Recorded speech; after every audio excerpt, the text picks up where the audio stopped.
ప్రార్థన చేసుకున్నాం. పరిశుద్ధుడా స్తుతి స్తుతి స్తోత్రం స్తోత్రం స్తోత్రం ప్రభా. గొప్ప దేవా నాయనానికి వందనాలు, స్తుతి స్తోత్రం తండ్రి. ఈ సాయంకాలంలో ప్రభా మరి తండ్రి యొక్క శివ జ్ఞానాల్లో ప్రభా నీ వాక్యంలో ధ్యానిస్తుండగా తండ్రి మరి తండ్రి మా అందరితోడను మాట్లాడండి. ఈ సేవకురాలను ప్రభా నీ శివ చాట మరుగుపరుచుకొని ప్రభా నా నోటికి బూరధ్వని వల్ల వాడుకునేసి మరి ఈ వాక్యం నా జీవితంలో ఇక్కడ ఉన్న బట్టి అందరి జీవితంలో ఫలింపచేయమని వేడుకుంటూ యేసుక్రీస్తు నామములో అడిగి వేడుకొచ్చున్నాం తండ్రి, ఆమేన్. దేవుడి పరిశుద్ధ నామానికి స్తోత్రంలో కూడి వచ్చిన వీళ్ళందరినీ కూడా దేవుడు దీవించిన కాక. మరి ప్రతిరోజు సాయంకాలం నిర్గమకాండం మనం ధ్యానిస్తా ఉన్నాం. మరి నిర్గమకాండం ధ్యానించే ముందు యేసు ప్రభు మరి ఈ లోకంలో మానవ రీతిగా జన్మించినప్పుడు మరి సువార్త పరిచర్యలో ఎన్నో అవమానాలను ఎన్నో ఇబ్బందులను దేవుడు ఎదుర్కొన్నాడు. అవి కూడా మరి మనం కొద్ది సమయం ధ్యానిస్తా ఉన్నాం. మార్కు సువార్త 12వ అధ్యాయం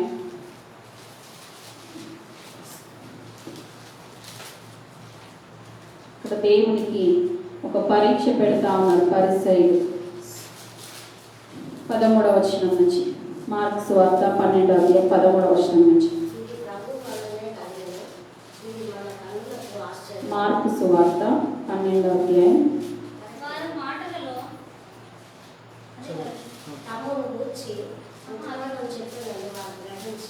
వారు మాటలలో చదువు ఆయనను చిక్కపరచవలనని పరిసయ్యులను హేరోదీయులను కొందరిని ఆయన యుద్ధకు పంపింది. వారు వచ్చి, బోధకుడా, నీవు సత్యవంతుడవు, నీవు ఎవరిని లక్ష్య పెట్టని వాడవని మేము ఎరుగుదుము. నీవు మోమాటం లేని వాడవే, దేవుని మార్గము సత్యముగా బోధించువాడవు. కైసరుకు కన్ని ఇచ్చుట న్యాయమా కాదా, ఇచ్చేదమా ఇయ్యకుందమా అని ఆయనను అడిగారు. ఆయన వారి వేషాధారణ ఎరిగి, మీరు నన్ను ఎందుకు శోధించుతున్నారు? ఒక దేనారము నా యుద్ధకు తెచ్చి చూపుడని వారితో చెప్పాడు. వారు తెచ్చిరి. ఆయన ఇక్కడ యేసు ప్రభువులో ఏదైనా ఒక తప్పు దొరకబట్టాలి, ఏదైనా ఒక ఏమంటారు చిక్కుల్లో దేవుని పడేయాలి అనే ఒక ఆలోచనతో మరి ఆత్మీయంగా ఏ విధంగా ఆలోచించినా కూడా ఈయనలో ఏ తప్పు కూడా మనం చూడలేకపోతా ఉన్నాం. ఎందులో కూడా ఆయనను మనం పట్టుకోలేకపోతా ఉన్నాం. సో లోకానుసారంగా ఏదైనా ఒక ప్రశ్న వేసి మనం ఈయన నుంచి ఏదైనా ఒక దోషం చూపవచ్చు అని అనుకుని మరి ముందుగా ఏం చేస్తారు, యేసుని చాలా పొగుడుతా ఉన్నారు. ఈ పరిసయ్యులు హేరోదీయులను కొందరిని ఆయన యొద్దకు పంపారు. వారు వచ్చి, బోధకుడా, నీవు సత్యవంతుడు. చూడండి ఎంత చక్కగా దేవుడు పొగుడుతా ఉన్నారు. నీవు సత్యవంతుడు, నీవు ఎవరిని లక్ష్య పెట్టని వాడవని మేము ఎరుగుదు. నీవు మొమాటం లేని వాడవే, దేవుని మార్గం సత్యంగా బోధించేవాడు. కైసరుకు పన్నిచ్చుట న్యాయమా కాదా, ఇచ్చేదమా ఇయ్యకుందమా అని ఆయన అడిగి, ఆయన వారి వేషధారణను ఎరిగి. చూడండి, దేవుడు మరి అందరి హృదయాలను మరి ఎరిగిన దేవుడు మన దేవుడు. వారు ఒక కపటాలోచన కలిగి దేవుని ప్రశ్నిస్తున్నారనేసి దేవునికి అర్థమైపోయింది. ముందు చాలానే మంచి మాటలతో పొగుడుతూ ఉన్నారు, కానీ వారిలో ఒక కపటం అనేది దాగి ఉన్నది.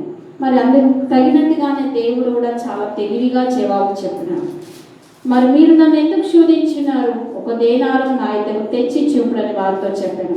వారు తెచ్చిరి. ఆయన ఈ రూపంలో పై వ్రాత ఎవరివని వారిని అడగగా వారు కైసర్వి అన్నది. అందుకు యేసు, కైసరునకును దేవునివి దేవునికి చెల్లించునని వారితో చెప్పగా వారు ఆయన గురించి బహుగా ఆశ్చర్యపడి. మరి లోకంలో మనం బ్రతుకుతున్నప్పుడు కొన్నిటికి మనం కట్టుబడి బ్రతకాల్సి ఉంటుంది. గవర్నమెంట్ పెడుతున్న విధులన్నిటికీ కూడా మనం లోబడవలసి ఉంటుంది. యేసు ప్రభు కూడా మరి లోకంలో బ్రతికినప్పుడు మరి ప్రభుత్వానికి లోబడ్డాడు. వాక్యం చెప్తున్నప్పుడు అతను దేవుని అధికారం కలిగిన వాని వలె వాక్యం చెప్పేవాడు. కానీ మరి లోకంలో ఒక మానవ రీతిగా బ్రతుకుతున్నాడు కాబట్టి ప్రభుత్వానికి కూడా లోబడి మరి ఒక మార్గం అనేది, ఒక విధేయత అనేది మనకి ఇక్కడ దేవుడు చూపినట్టుగా మనం చూడవచ్చు. చాలామంది రాజకీయ నాయకులు టోల్ గేట్స్ దగ్గర ఆ యొక్క డబ్బులు కట్టడానికి ఎంతో గొడవ పెట్టుకుంటా ఉంటారు. కట్టేదో 100-200 కానీ మమ్మల్ని నువ్వు డబ్బులు అడుగుతావా, మేము ఇంత హోదాలో ఉంటాం, మమ్మల్ని డబ్బులు అడుగుతామని గొడవ పెట్టుకునే వాళ్ళు ఎంతోమంది ఉంటారు టోల్ గేట్స్ దగ్గర. కానీ యేసయ్యకు అన్ని అధికారం కలిగిన దేవుడు అయినప్పటికీ కూడా ఈ లోకంలో ఒక మానవునితిగా జన్మించి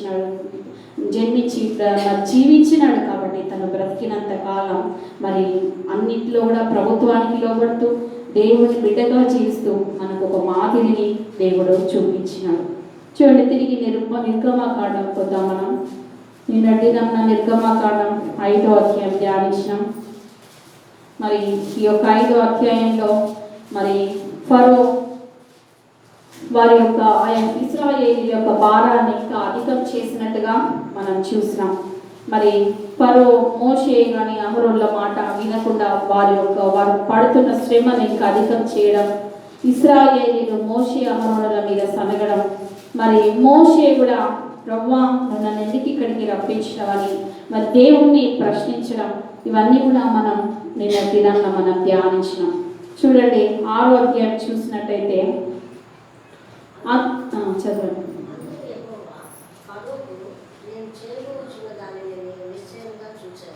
బలమైన హస్తం చేత వారిని పోల్చి బలమైన హస్తం చేతనే అతను తన దేశంలో నుండి వారిని తోలివేయనని మోషేతో చెప్పాను. మరియు దేవుడు మోషేతో ఇట్లనెను, నేనే యెహోవాను, నేను సర్వశక్తి గల దేవులను. దేవుడు తన పేరున అబ్రహాము, ఇస్సాకు, యాకోబులకు ప్రత్యక్షమైంది కానీ యెహోవాను నా నామమున నేను వారికి తెలియబడలేదు. మరియు వారు పరవాసం చేసిన దేశమందు కనాను దేశంలో వారికి ఇచ్చినట్టు నా నిబంధనలను వారితో స్థిరపరచుకుంది. ఐగుప్తీయులు దాసత్వమునకు లోబర్చి ఉన్న ఇశ్రాయేలీయుల మూలుగులు విని నా నిబంధనలను జ్ఞాపకం చేసుకొని ఉన్నాను. కాబట్టి నేను ఇశ్రాయేలీయులతో ఈలాగా చెప్పింది, నేనే యెహోవాను, నేను ఐగుప్తీయులు మోయించు బరువుల క్రింద నుండి మిమ్మల్ని వెలుపలికి రప్పించి వారి దాసత్వంలో నుండి మిమ్మల్ని విడిపించి నా బాబును చాపి గొప్ప తీర్పులు తీర్చి మిమ్మల్ని విడిపించి మిమ్మల్ని నాకు ప్రజలుగా చేర్చుకొని మీకు దేవుడనై ఉన్నది. అప్పుడు ఐగుప్తీయుల బరువు కింద నుండి మిమ్మల్ని వెలుపలికి రప్పించిన మీ దేవుడైన యెహోవాను నేనే అని మీరు తెలుసుకుంటారు. ఇక్కడ తిరిగి దేవుడు వాగ్దానం ఇస్తాను, తిరిగి దేవుడు మరి తన నిబంధనను స్థిరపరుస్తాను. మరి మోషే ప్రశ్నించినప్పుడు, మోషే కలవరపడ్డప్పుడు తిరిగి దేవుడు మరి 6వ అధ్యాయంలో మాట్లాడుతూ ఉన్నాడు. నీవు నిశ్చయంగా చూచెదవు, ఫరోకు నేను చేయబోచున్న దానిని నీవు నిశ్చయంగా చూచెదవు. బలమైన హస్తం చేత అతడు వారిని పోనిచ్చును, బలమైన హస్తం చేతనే అతడు తన దేశంలో నుండి వారిని తోలివేయనని మోషేతో అని. మరి ఇక్కడ తిరిగి దేవుడు మాట్లాడుతూ ఉన్నాడు మోషేతోనే, నువ్వు ఏమి మాత్రం కలవరపడవలసిన అవసరం లేదు.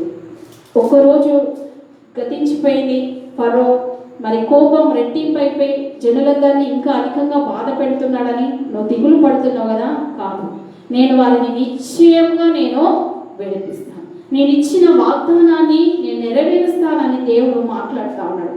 చూడండి, ఇక్కడ మాటలైతే వినిపిస్తున్నాయి కానీ ఏమాత్రం క్రియ అనేది కనిపించట్లేదు ఆ సమయంలో.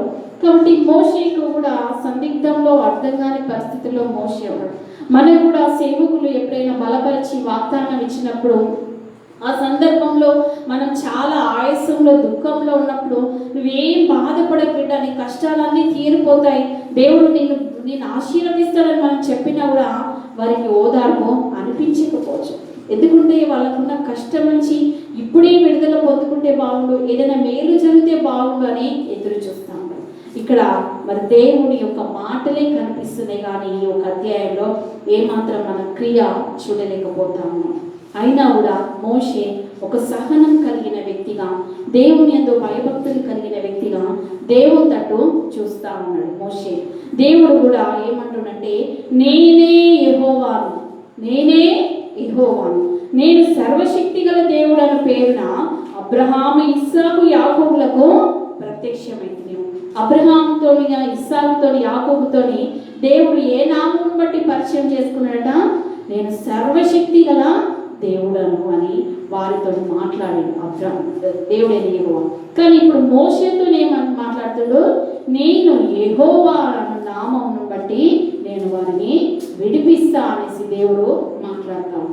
వారు ఎంత బరువులైతే వాళ్ళని మోపిస్తా ఉన్నారో అంత బరువైన కాడి నుంచి నేను వారిని విడిపిస్తా అని దేవుడు మాట్లాడుతా ఉన్నాడు. 5వ వచనం చూసినట్టయితే, ఐగుప్తీయులు దాసత్వంలో లోపర్చి ఉన్న ఇశ్రాయేలీయుల మూలుగును విని నా నిబంధనను జ్ఞాపకం చేసుకొని ఉన్నాను. కాబట్టి నీవు ఇశ్రాయేలుతో ఇలా చెప్పుము, నేనే యెహోవాను, నేను ఐగుప్తీయులు మోయించి బరువుల క్రింద నుండి మిమ్మల్ని వెలుపలికి రప్పించి వారి దాసత్వంలో నుండి మిమ్మల్ని విడిపించి నా బాహు చాపి గొప్ప తీర్పులు తీర్చి మిమ్మల్ని విడిపించి మిమ్మల్ని నాకు ప్రజలుగా చేర్చుకొని మీకు దేవుడనే యుందును. చూడండి, వాగ్దానం ఇస్తా ఉన్నాడు. తిరిగి మోషేను బలపరుస్తా ఉన్నాడు. మరి ఎంత కృంగిపోయిందో ఆ సమయంలో మోషే మనకు తెలియదు. ఎంత ఒంటరిగా దేవుని సన్నిధానంలో గడిపిండో మనకు తెలియదు. అలాంటి సందర్భంలో తిరిగి దేవుడు మోషేను బలపరుస్తూ మాట్లాడుతూ ఉన్నాడు. చూడండి, మరి అబ్రహాం జీవితంలో కానీ యాకోబు జీవితంలో కానీ చూసినట్లయితే వారిని దేవుడు బలపరిచినాడు. ఆదికాండం 35వ అధ్యాయంలో 11-12 వచనంలో 35:11-12, మరియు దేవుడు నేను సర్వశక్తి గల దేవుడను, నీవు ఫలించి అభివృద్ధి పొందము, జనముల సమూహమును నీ వలన కలుగును, రాజులను నీ గర్భవాసమున పుట్టెదరు, నేను అబ్రహామునకును ఇస్సాకునకును ఇచ్చిన దేశము నీకు ఇచ్చేదను, నీ తరువాత నీ సంతానమునకు ఈ దేశం ఇచ్చేదనని అతనితో చెప్పాను. చూడండి, యాకోబు ఒక పరవాసిగా మరి తన మామ దగ్గరికి వెళ్ళిపోయినాడు. కానీ ఆశీర్వదించిన తర్వాత తిరిగి దేవుడు ఆశీర్వదించి పెంచుకున్నాడు. దాదాపు 20 సంవత్సరాలు తన మామకు కొలువు చేసినాడు మరి యాకోబు. అన్ని సంవత్సరాలు కూడా మరి తన మామ ఇంట్లో ఒక బానిసగా తను బ్రతికినాడు. తన ద్వారా లాభాను కుటుంబాన్ని దేవుడు ఆశీర్వదించినాడు. మరి ఎప్పుడైతే తన కుమారులు తన యొక్క వ్యతిరేకంగా అయిపోయినారో లాభాను యొక్క కుమారులు, యాకోబు కలత చెందినాడు మనసులో. వెంటనే తన బాధను దేవుడు గుర్తించి నువ్వు తిరిగి నీ స్వదేశానికి వెళ్ళిపో అని చెప్తాడు అన్నమాట. చూడండి, దేవుడు ఎప్పుడు కానీ మనల్ని మంచి స్థలంలో ఉంచాలని, ఉన్నత స్థానంలో ఉంచాలని మరి ఆశపడే దేవుడు మన దేవుడు. మన సొంత నిర్ణయాలను పక్కన పెట్టి దేవుని చిత్తానికి లోబడినప్పుడు ఎప్పుడు కూడా మనం ఎంత కష్ట స్థితిలో ఉన్నా కూడా ఆ స్థితిలో నుంచి బయటకు తీసుకొచ్చే దేవుడు మన దేవుడు. ఈ యాకోబు కూడా మరి ఎంతో కష్టజీవి, మంచి భక్తిపరుడు, దేవుని యందు భయభక్తులు కలిగిన వ్యక్తి, దేవుని చిత్తాన్ని కలిగిన వ్యక్తి. తనకు మోసగాడని పేరు ఉన్నది కావచ్చు, కానీ అది ముందుగానే దేవుడు తన గర్భంలో ఉన్నప్పుడే దేవుడు అది తనకు ఆ ప్రవచనం అనేది ఆ తల్లి జీవితంలో నెరవేరింది. మరి తనకున్న దేవుని యందు ఆశ కలిగిన వ్యక్తిగా దేవుని ఆశీర్వాదాలను ఎలాగైనా పొందుకోవాలని ఒక ఆశ కలిగిన వ్యక్తి కాబట్టి దేవుడు యాకోబును విడిచిపెట్టలేదు. అన్ని సంవత్సరాల తర్వాత కూడా తిరిగి దేవుడు తన స్వదేశాన్ని నడిపించి ఆశీర్వదిస్తా, నిన్ను నీ సంతానం నీ జనాంగంలో నేను ఆశీర్వదిస్తా అని దేవుడు మాట్లాడాడు. మరి అన్ని సంవత్సరాల తర్వాత కూడా దేవుడు తిరిగి యాకోబును నడిపించాడు. మరి అబ్రహాము జీవితంలో చూసినట్టయితే మరి అబ్రహామును పిలుచుకున్నప్పుడు 75 సంవత్సరాలు తనకు సంతానం ఇస్తానని వాగ్దానం ఇచ్చిన ఆ వాగ్దానం నెరవేరడానికి దాదాపు 25 సంవత్సరాలు కాలం పట్టింది. చూడండి, 25 సంవత్సరాలు కూడా మరి అబ్రహాము ఎదురు చూడవలసి వచ్చింది. మరి ఇక్కడ ఈ నిర్గమకాండంలో చూసినట్టయితే మరి 6వ అధ్యాయంలో తిరిగి దేవుడు వారిని బలపరుస్తా ఉన్నాడు. మీరు ఏమాత్రం నిరుత్సాహపడకండి. చూడండి, నిర్గమకాండం 4వ అధ్యాయం 31వ వచనంలో చూసినట్టయితే, నిర్గమకాండం 4వ అధ్యాయం 31వ వచనం చూసినట్టయితే, మరియు యెహోవా ఇశ్రాయేలీయులను చూడవచ్చి తమ బాధను కనిపెట్టదని మాట చెవులు విని తల వంచుకొని నమస్కారం చేసిరి. మోషే అహరోను వెళ్ళి ఇశ్రాయేలీయులకు చెప్తారు, దేవుడైన యెహోవా మీ బానిసత్వం నుంచి, మీ బానిస బ్రతుకుల నుంచి విడిపించినాడు, మిమ్మల్ని పాలు తేనెలు ప్రవహించి దేశాన్ని నడిపించబోతున్నాడు అన్నప్పుడు వాళ్ళు ఏం చేసిరట? దేవుడు దిగి వచ్చినాడా, దేవుడు మాకు విడుదలనిస్తున్నాడా అనేసి అది విని సంతోషంతో వారి యొక్క మాటలు విని తల వంచుకొని నమస్కారం చేసేరట. 4వ అధ్యాయంలో తల వంచుకొని నమస్కారం చేశారు. 5వ అధ్యాయానికి వచ్చేవరికి ఫరో పంపించకపోయేసరికి మోషే అహరోనుల మీద సనగడం ప్రారంభించారు. నువ్వేం చేస్తున్నావు, మీరేం చేస్తున్నారు, అసలు మమ్మల్ని అతనికి ఖడ్గానికి మమ్మల్ని అర్పగిస్తున్నావా అనేసి మోషే మీద సనిగిన.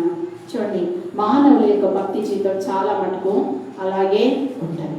ప్రార్థనకు జవాబు రాకపోయేసరికి వెంటనే వారి విశ్వాసాన్ని కోల్పోతూ ఉంటారు. కుటుంబ సభ్యుల మీద చిందులేస్తూ ఉంటారు, సంఘం మీద అలుగుతూ ఉంటారు. వారికి దీవింపబడకపోయేసరికి కాదు, ఎప్పటికైనా దేవుని వాగ్దానం అనేది నెరవేరుతుంది.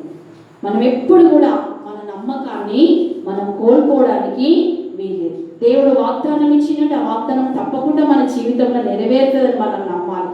చూడండి, యోబు జీవితంలో చూసినట్టయితే మరి యోబుకు ఎన్నో శ్రమలు వచ్చినాయి. ఆ శ్రమలు మరి తను ఊహించని విధంగా తనకు అనుకోలేదు. ఉన్నత స్థానంలో ఉన్నాడు, మరి ఆ యొక్క దేశమందు తనే సంపన్నుడు, అన్ని సమృద్ధిగా ఉన్నాయి. మరి తను మంచి దేవుని యొక్క భయభక్తులు కలిగిన వ్యక్తి, ఉదయకాలం నుంచి తన పిల్లల గురించి ప్రార్థించే వ్యక్తి. తను అనుకున్నాడా, నేను ఇంత ప్రార్థిస్తున్నా కదా ఈ శ్రమ వస్తుందని తను అనుకున్నాడా? అస్సలు అనుకోనలేదు. కానీ ఒకటే రోజున తనకున్నదంతా కూడా కోల్పోయాడు. పిల్లల్ని కోల్పోయాడు, ఆస్తిని కోల్పోయాడు, చివరికి భార్య కూడా దూరమైపోయింది. అయినా కూడా తను ఏం చేసిందో, దేవాది దేవుని విడిచిపెట్టలేదు. హల్లెలూయా. చూడండి, విడిచిపెట్టలేదు. ఏమన్నాడు? యెహోవా ఇచ్చెను, యెహోవాయే తీసుకున్నావు, యెహోవా నామమునకు స్తుతి కలుగును గాక అన్నాడు యోబు. యెహోవా నామమునకు స్తుతి కలుగును గాక. మరి యోబు ఎన్ని సంవత్సరాలు ఆ శ్రమను అనుభవించిందో మనకు తెలియదు. ఎన్ని సంవత్సరాలు లేదా ఎన్ని రోజులో, ఎన్ని నెలలో, ఎన్ని సంవత్సరాలు ఆ శ్రమ భరించిందో నాకైతే కరెక్ట్గా తెలియదు. కానీ ఆ శ్రమ అనుభవించినన్ని రోజులు కూడా దేవుణ్ణి హత్తుకొని జీవించాడు. తన స్నేహితులు వచ్చి తనను బాధ పెట్టినా కూడా మరి తన దేవుని నుంచి దూరం కాదు. కాబట్టి మనకున్న శ్రమలలో మనం ఎప్పుడు కూడా దేవునికి దూరం కావద్దు. క్రైస్తవులంగా ఈ సిలువ ధ్యానాల్లో మనం నేర్చుకోవాల్సిన పాఠం ఏంటంటే, మనకి ఎన్ని శ్రమలు వస్తాయో అంతగా మనం దేవునికి దగ్గరగా కావాలి, అంతగా మనం దేవునికి దగ్గర జీవితం కలిగి జీవించాలి. చూడండి, యోబు అంత ఆత్మీయుడు కాబట్టి, దేవుని యందు భయభక్తులు కలిగిన వ్యక్తి కాబట్టి, ఆ శ్రమల కాలం తీరిపోయిన తర్వాత ఏమైపోయింది? తనకు రెట్టింపు దీవెనలు కలిగింది. కాబట్టి మనందరి జీవితంలో ఒకానొక సమయం అనేది ఉన్నదని మనం అందరం నిరీక్షణ కలిగి ఉండాలి. చూడండి, మరి మొదటి రాజుల గ్రంథం 19వ అధ్యాయం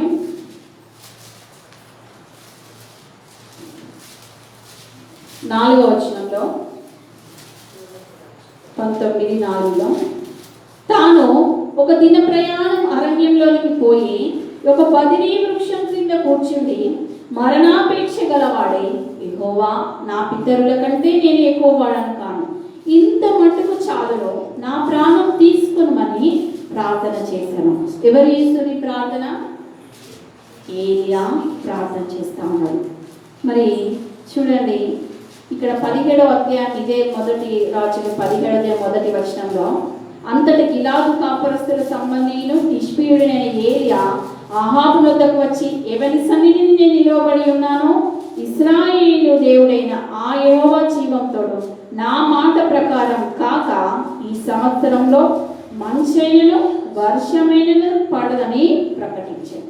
ఈయనేమని ప్రకటించాడు? ఈ సంవత్సరం అని ప్రకటించాడు. 18వ అధ్యాయం చూసినట్టయితే, అనేక దినములైన తర్వాత 3వ సంవత్సరం అందు యెహోవా వాక్కు ఏలియాకు ప్రత్యక్షమై, నేను భూమి మీద వర్షం కురిపింపబోచున్నాను, నీవు వెళ్ళి అహాబును దర్శించమని సెలవీయగా. ఎన్నో సంవత్సరానికి? 3 సంవత్సరాలకి దేవుని దర్శనం కలిగి ఏమంటాడు? దేవుని వాక్ ఏమని దేవుని వాక్ ఏం మాట్లాడుతుంది? 3వ సంవత్సరం అందు నేను వర్షాన్ని ఇవ్వబోతున్నా, నువ్వు వెళ్ళి ఆహాబును దర్శించు అని ఏలియాతో దేవుడు మాట్లాడుతున్నాడు.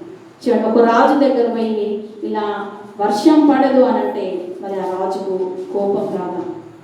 మంచి దేవుని యందు భయభక్తులు కలిగిన వ్యక్తి అయితే సరే, దేవుని చిత్తానికి లోపడతాడు. కానీ ఈయన దేవుని భయం లేని వ్యక్తి. తన భార్య అసలుకే ఇంకా దేవుని భయం ఉండదు, యెజబెల్.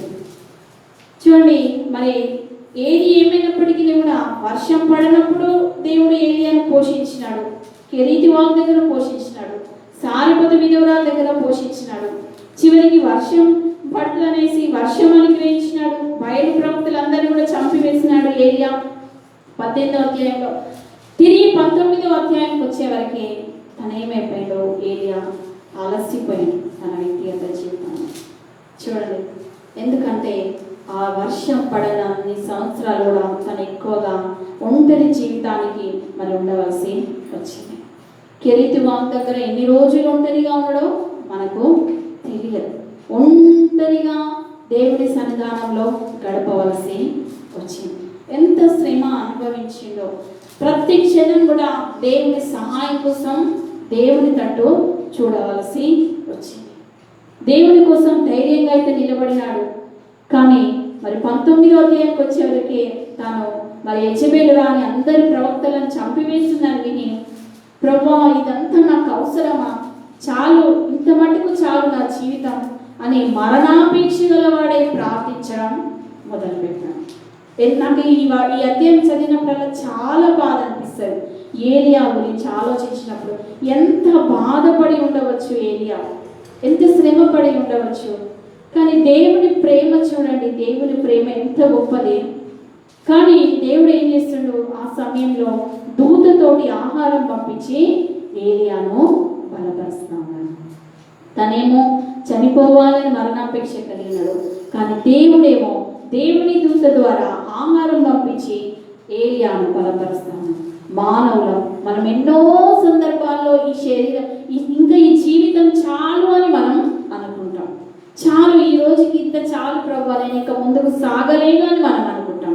కానీ దేవుడు ఏం చేస్తాడు, మనల్ని బలపరిచి మరి యొక్క ఉదయకాలాన్ని మరి యొక్క సూర్యోదయాన్ని చూసే ధన్యతను దేవుడు మనకు అనుగ్రహిస్తా ఉన్నాడు. మరి ఏలియా జీవితంలో కూడా మరి తను చనిపోవాలి అనుకున్నాడు. కానీ దేవుడు ఏం చేస్తాడు, అసలు మరణమే లేకుండా తనను సజీవంగా తీసుకున్నాడు. దేవుని తలంపులో అంత ఉన్నతమైనది. నేను ఎందుకు ఈ ఏలియా యోబు అబ్రాహాము గురించి చెప్తున్నట్టే, ఇక్కడ వీళ్ళకు మరి వీళ్ళ జీవితంలో వీళ్ళ ప్రార్థనకు దేవుడైతే మాట ఇస్తున్నాడు, కానీ క్రియ ఏమీ కూడా కనిపించట్లేదు. సో వాళ్ళకి అక్కడ సహనం అనేది లేకుండా ఉన్నది. చూడండి, కింది వచనాల్లో చూసినట్టయితే 8వ వచనంలో చూసినట్టయితే నిర్గమకాండం 6వ అధ్యాయం 8వ వచనంలో, నేను అబ్రహాము ఇస్సాకు యాకోబులకు ఇచ్చేదనని చెయ్యి ఎత్తి ప్రమాణం చేసిన దేశంలోనికి మిమ్మల్ని రప్పించి దాన్ని మీకు స్వాస్థ్యంగా ఇచ్చేదను. చూడండి, ఎలా ప్రమాణం చేసినట్టు దేవుడు చెయ్యి ఎత్తి ప్రమాణం చేసినట్టు, చెయ్యి ఎత్తి ప్రమాణం చేసినట్టు. ఎంత ఒక స్నేహితుని వలె మోషేతో దేవుడు మాట్లాడతాను, ఒక స్నేహితుని వలె మోషేతో మాట్లాడతాను. ఒక అధికారం గల వాని వలె ఇలా ఏదో నేను ఆర్డర్ పాస్ చేసినట్టుగా చేసేసా అయిపోతానే అన్నట్టుగా మాట్లాడట్లేదు. అక్కడ దేవుడు ఎంత ప్రేమించి అబ్రహామును బట్టి వారి జనాంగం అంతా కూడా ప్రేమించి వారి మీద ఉన్న ప్రేమాభిమానులను బట్టి దేవుడు ఏమంటాడు, నేను చెయ్యి ఎత్తి ప్రమాణం చేస్తున్నాను. చూడండి, నిన్ను నన్ను కూడా దేవుడు అదే విధంగా ప్రేమిస్తాడు. నిన్ను నన్ను దేవుడు అదే విధంగా ప్రేమించినాడు కాబట్టి తన యొక్క ఏకైక కుమారుణ్ణి మన కోసం దేవుడు శిలువ మీద సమర్పించినాడు. చూడండి, ఇప్పుడు కూడా ఆ బలియాగాన్ని మనం మర్చిపోకూడదు. నీకు ఎప్పుడైనా మనసు కష్టం అనిపించినప్పుడు, నువ్వు పడుతున్న శ్రమ నీ జీవితంలో అది అధికం అనిపించినప్పుడు నువ్వు ఏ జ్ఞాపకం చేసుకోవాలంటే యేసు ప్రభు యొక్క శిలువ మరణాన్ని జ్ఞాపకం చేసుకోవాలి. యేసు ప్రభు యొక్క శిలువ మరణాన్ని నువ్వు జ్ఞాపకం చేసుకుంటే నువ్వేమనిపిస్తుంది తెలుసా, ప్రభువా నీవు ఇంత శ్రమ అనుభవించినావు కదా, నువ్వు పడిన శ్రమల ముందు నా శ్రమ ఏ పాటిది అని అనుకుంటాం, ఏ పాటిది అని అనుకుంటాం. వెంటనే దేవుడు తన ఆత్మ చేత మనల్ని బలపరుస్తాడు. హల్లెలూయా. చూడండి, 9వ వచనం చూసినట్టయితే, మోషే ఇశ్రాయేలీయులతో అలా చెప్పెను.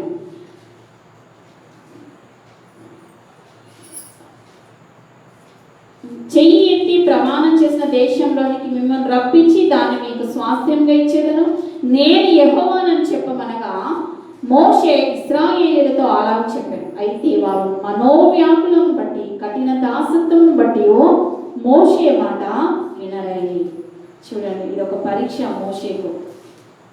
దేవుడు చెప్పమన్నాడు, నేనే యెహోవాను, నేను చెయ్యి ఎత్తి ప్రమాణం చేసినాను, నువ్వు వెళ్ళి వాళ్ళకి చెప్పు అనగానే వెళ్ళి చెప్పినాడు మోషే.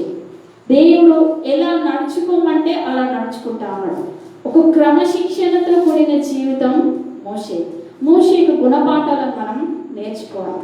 మనం నేర్చుకున్నప్పుడు మనం కూడా దేవుణ్ణి అలా వెంబడిస్తాం. అంత భక్తిపరులం కాలేము. ఎప్పటికైనా కూడా కొంచెమైనా మనం ఈ 40 రోజుల్లో మోషే యొక్క సుగుణాలను మన జీవితంలో అలవర్చుకోవాలి. దేవుడు ఏది ఆజ్ఞాపిస్తే దాన్ని పాటించినాడు మోషే. మరి మోషేకు వెళ్ళి చెప్పమన్నప్పుడు తన బాధ్యతగా దేవుని మాటకు లోబడి మోషే వెళ్ళి ప్రకటించినాడు. కానీ వాళ్ళు ఏమైపోయారు? వినలేదు. ఎందుకంటే వారు మనోవ్యాకులను బట్టి కఠిన దాసత్వమును బట్టి మోషే మాట వినరైరి.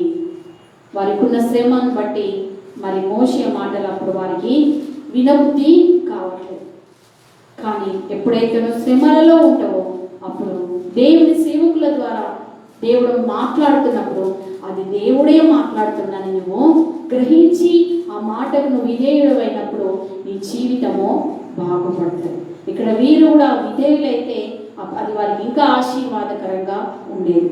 చూడండి, మరి 10వ వచనం నుంచి మనం 27వ వచనం వరకు కూడా చూసినట్టయితే ఇక్కడ ఏముందనంటే ఇశ్రాయేలీయుల వంశావళిని ఉన్నాయి. చూడండి, 10వ వచనం నుంచి ఒకసారి చదవండి. మరియు యెహోవా మోషేతో, నీవు లోపలికి వెళ్ళి ఐగుప్తు రాజైన ఫరోతో ఇశ్రాయేలీయులను తన దేశంలో నుండి వెలుపలికి పోనీయవలని అతనితో చెప్పమనెను. అప్పుడు మోషే, చిత్తగించుము, ఇశ్రాయేలీయులే నా మాట వినలేదు, మాట మాంద్యం గలవాడనవు నా మాట ఫరో ఎట్లు వినునని యెహోవా సన్నిధిని పలికెను.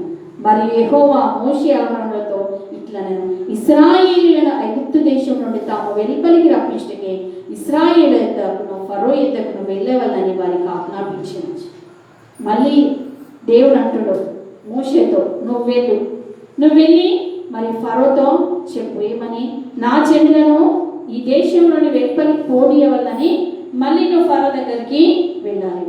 ఇశ్రాయేలీయుల దగ్గరికి పొమ్మంటే పోయినాడు మోషే. అక్కడ ఒక అవమానం కలిగింది మోషేకు.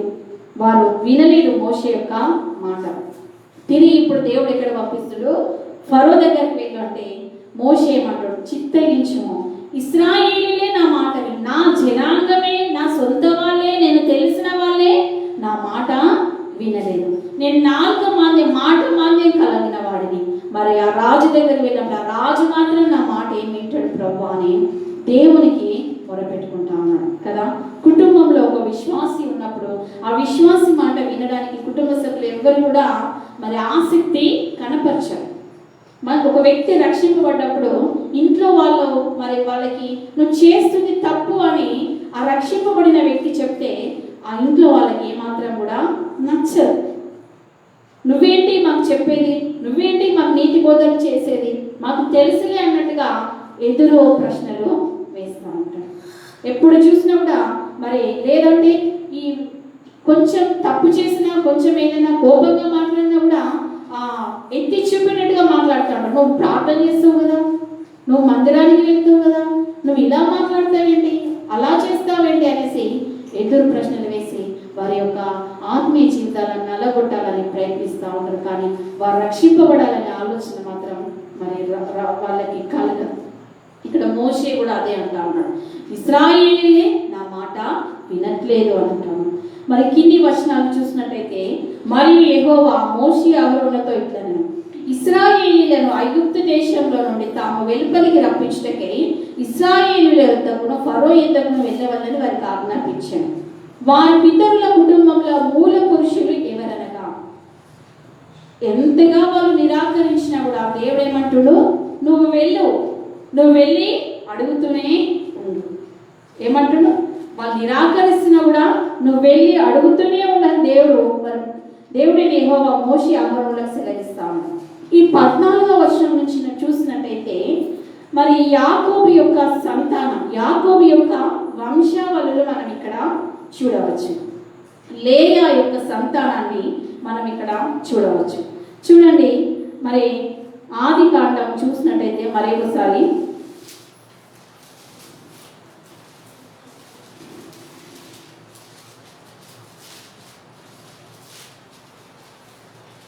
34వ వచనం, 29వ అధ్యాయం 34వ వచనం.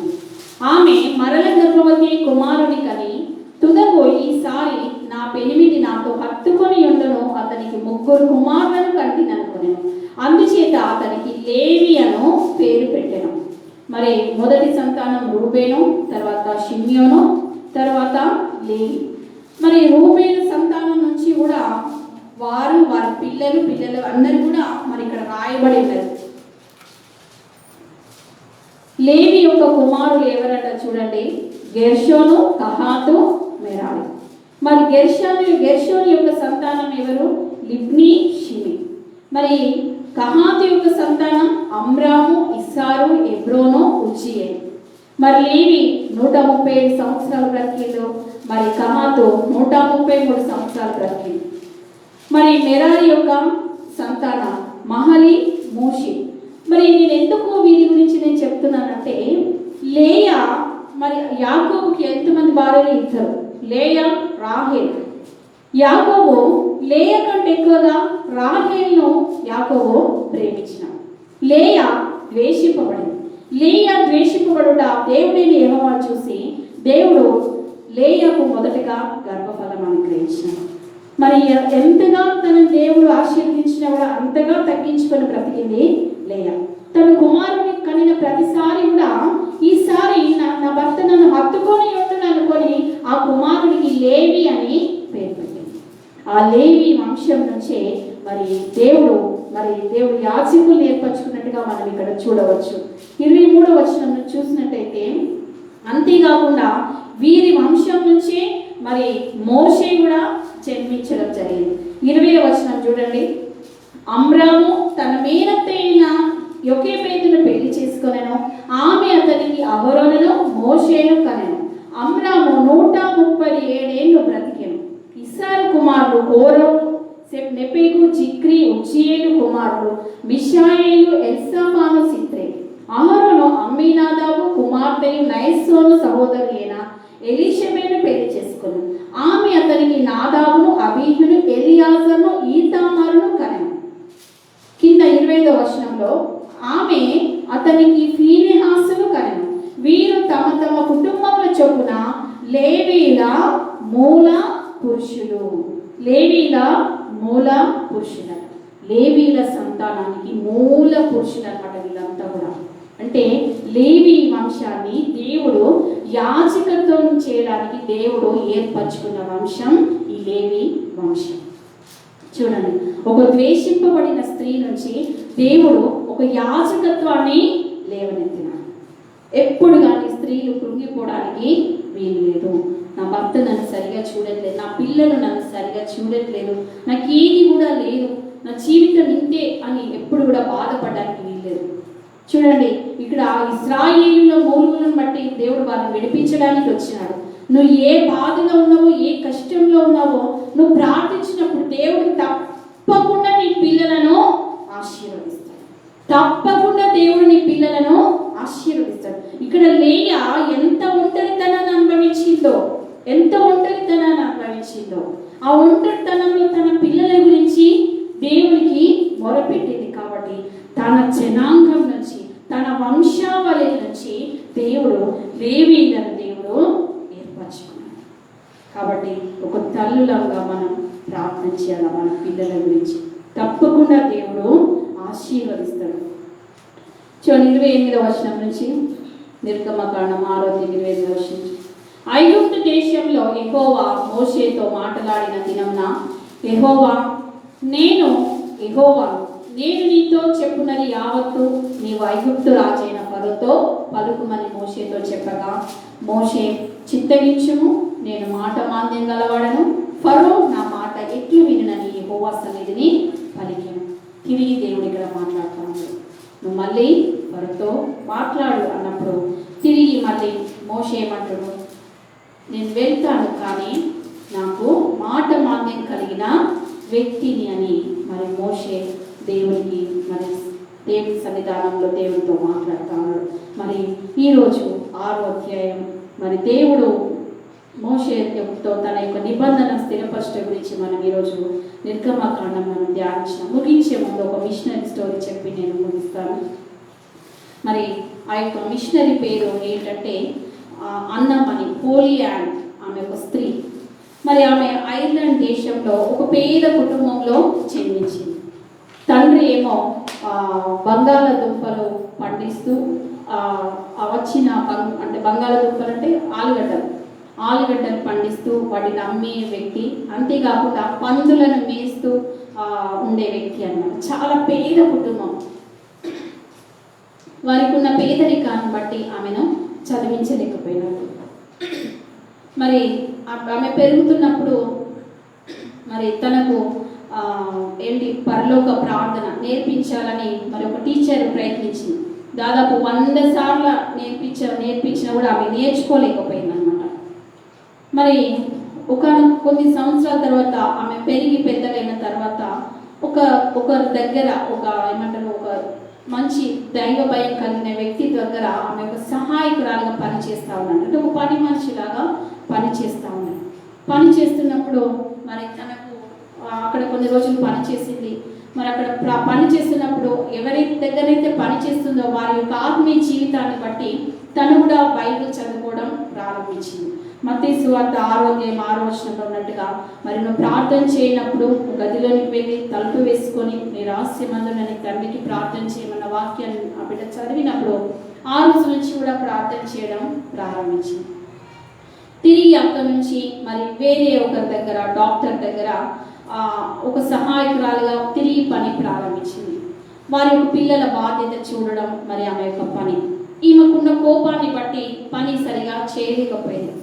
ఒకరోజు ఒక సేవకుని ద్వారా మరి వాక్యం విన్నప్పుడు తన కోపాన్ని అంతా కూడా వదులుకోవాలని గదిలోకి వెళ్ళి ప్రార్థన చేసుకొని, దేవా నాకున్న కోపాన్ని తీసివేయని ప్రార్థించినప్పుడు దేవుడు ఆమెను మరి పరిశుద్ధాత్మ శక్తి చేత నింపి మంచి ఆత్మీయ జ్ఞానం చేత దేవుడు ఆ బిడ్డను బలపరుస్తాడు. మరి అలా ఆమెను అంటే ఇంటిలోనే ఆమె సువార్త పరిచర్య అనేది ప్రారంభమవుతుంది అన్నమాట. తను అలా మెల్లమెల్లగా దేవునిలో బలపడ్డం. ఒకరోజు ఆమెకు అనారోగ్యం వస్తుంది అనమాట. ఆమెకున్న అనారోగ్యాన్ని బట్టి ఆమె రోజు ఒక గుడ్డు తినాలి, బాయిల్డ్ ఎగ్. మరి గుడ్డు తినేంత స్తోమత ఆమెకు లేదు. ఎలా అనేసి ఆమె ప్రార్థన చేసిందట, నాకు రోజు మరి నేను బాయిల్డ్ ఎగ్ తినాలి ఎలా అని ప్రార్థించినప్పుడు ఆశ్చర్యంగా ఏంటంటే ప్రతిరోజు ఒక కోడి ఇంటి ముందుకు వచ్చి గుడ్డు పెట్టిపోయేదట. ప్రతిరోజు ఒక కోడి ఇంటి ముందుకు వచ్చి గుడ్డు పెట్టి పోయేదట. దేవుడు నిజంగా మరి ఆ విధంగా బిడ్డ నా సమయంలో ఆ విధంగా ఆడుకున్నాడు. ఒకరోజు ఏమైపోయిందంటే వాళ్ళ ఇంట్లో ఉన్న బావిలో నీళ్లు అయిపోయినాయి. దాదాపు 6 మైళ్ళు వెళ్ళి నీళ్లు తీసుకొని రావాలి. ఎలా అనేసి ప్రార్థన చేసిందట. రాత్రంతా ఆ ప్రార్థనకు జవాబు వచ్చేంత వరకు ప్రార్థించిందట. ఎలాగైనా సరే బావిలో నీళ్లు రావాలి అని ప్రార్థించినాక ఆమెకు మనసు కుదుటపడ్డదట, నా ప్రార్థనకు జవాబు వచ్చింది అని. ప్రార్థన అయిపోయిన తర్వాత వెళ్ళి ఆ బకెట్ వేసి చూసినప్పుడు ఆ బకెట్కు నీళ్లు తాగినాడ. తిరిగి దేవుడు నీటి ఊటను ఆ ఎండిన బావిలో తిరిగి దేవుడు నీటి ఊటను ఇచ్చినాడు. ఇంకా ఏదైనా వస్తువులు పోయినప్పుడు ప్రార్థన ద్వారా దేవుడు ఆ బిడ్డకు బయలుపరచాడట, ఎక్కడున్నాయి ఏంటి అనినా. మరి తనకు ఒక సహోదరుడు ఉండేవాడట. ఆ సహోదరుడట త్రాగుబోతైన సహోదరుడు ఉండేది. ఆ త్రాగుబోతు సహోదరునికి ఒక కూతురు ఉండేది. ఆ కూతుర్ని ఇలా షాప్కు పంపించి నువ్వు నాకు మద్యం కొడతారా అనేసి ఆ కూతుర్ని బాధ పెట్టేవాడట. మరి ఈమె తన సహోదరునికి గురించి ఎదురు తిరిగినప్పుడు ఈమె నాకు అడ్డుపడుతుందని ఈమెను చంపాలని చూస్తాడు తన యొక్క సహోదరుడు. అప్పుడు ఆమె గద్దిస్తుంది అనమాట, నువ్వు చేపట్టి నీ కుమార్తె చనిపోతుందని గద్దిస్తుంది. వెంటనే ఈమె చంపాలని చూస్తాడు. ఈమె ప్రార్థించినప్పుడు కొద్ది రోజులు కూతురు అనారోగ్య బారిన పడిపోతారు. కూతురు అనారోగ్య బారిన పడిపోగానే ఈమె సువార్త ప్రకటించి చాలా ప్రార్థిస్తుంది. ఈమె ఇంకా సంఘమంతా కలిసి ప్రార్థించినప్పుడు మరి కూతుర్ని దేవుడు స్వస్థపరుస్తాడు. కూతుర్ని దేవుడు స్వస్థపరచడమే చూడగానే ఆ తండ్రి కూడా ఆశ్చర్యపోతాడు అనమాట. చనిపోయే కూతురు నా బ్రతికిందంటే త్రాగుబోతైన నేను కూడా మార్చబడతా అనేసి తనకున్న త్రాగు నుంచి తను విడిపింపబడతాడు. మరి ఆ యొక్క హోలీ యాన్ ద్వారా మరి తన సహోదరిని కూడా మార్చుకోగలుగుతాడు. మరి ఈమె కెనడా దేశంలో 50 సంవత్సరములు సంపూర్ణంగా దేవుని సేవ చేసింది. సంపూర్ణంగా దేవుని సేవ చేసింది. చూడండి, నేను ఎందుకు ఈ మాట చెప్తున్నానండి, మరి ఏమీ లేని ఆమెను దేవుడు ఎంతగానో సేవలో వాడుకున్నాడు. ఆమె ఏం విద్యావంతురాలు కూడా కాదు, ఆమె ఏమీ కూడా చదువుకోలేదు. కానీ ఆమెకు తెలిసిందల్లా ఈ యొక్క వాక్యం మాత్రమే, ఈ బైబిల్ మాత్రమే తనకు తెలుసు. బైబిల్ మాత్రమే తనను నడిపించింది, తనను కాపాడింది. మరి ఎన్ని ఆటంకాలు ఎదురైనా కూడా మరి సేవ చేయడం తను ఆపలేదు. చివరికి మరి 1906 సంవత్సరం జూన్ 21వ రోజున మరి ఆమె చనిపోయింది. సంఘంలో ఒకసారి మరి నడుస్తున్నప్పుడు కాలు జారి కింద పడడం ద్వారా అనారోగ్య పాలై ఆమె చనిపోవడం జరిగింది. నేను ప్రతిరోజు కూడా ఒక మిషనరీ స్టోరీ నేను ఎందుకు చెప్తున్నానంటే, మరి కొన్ని సందర్భాల్లో ఇలాంటి మిషనరీ స్టోరీస్ కూడా మరి మన జీవితాలు మనతో దేవుడు మాట్లాడుతూ ఉంటాడు. ఎందుకంటే వారిది ఒక నిజమైన సాక్ష్యం. వారి లోకంలో దేవుని కోసం ఎలా బ్రతికినారో అలాంటి సాక్ష్యంలో విన్నప్పుడు మన జీవితంలో మార్పు తీసుకొస్తాడు తప్పకుండా దేవుడు. అందుకే మరి దేవుని యొక్క ప్రేరేపణ నా ఇష్టం కాదు, దేవుడు నాకు ఇచ్చిన తలంపు ఇది. ప్రతిరోజు ఒక మిషనరీ గురించి కూడా ధ్యానించాలనేది దేవుడు నాకు ఇచ్చిన తలంపు. దేవుడి పరిశుద్ధ వాక్యంను దీవించును గాక. మనమందరం కూడా లేచి నిలబడినట్లయితే ముగింపు ప్రార్థన చేసుకుందాం.